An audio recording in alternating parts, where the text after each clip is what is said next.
বসিরহাট থেকে আসছি।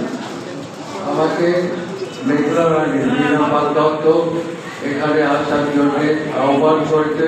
কবিতার নাম হচ্ছে অপরাজিতা।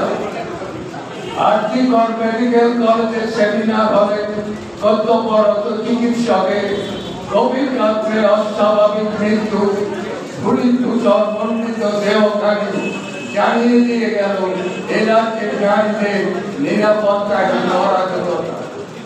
ছোট্ট অপু মায়ের করে বসে গল্প শুনতো আর ভাবত সাত সমুদ্র 13 নদী পেরিয়ে হাতে তরবারি নিয়ে ঘোড়ায় চেপে সেও পেরিয়ে পড়েছে রাজপথের গতি।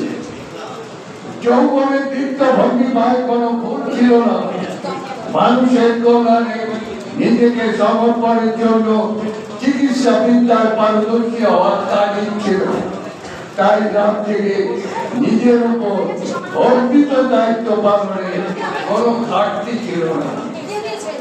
হঠাৎ সেই জিনিসের পক্ষে প্রবেশ করলো একদল মানুষ যাদের বিবেকহীন ইন্দ্র সুখের তাড়নায় খণ্ড বিখণ্ড হয়ে ছড়িয়ে পড়লো যৌবনৃষ্ট দেহকারী, হারিয়ে গেল মোহময়ী পৃথিবী থেকে।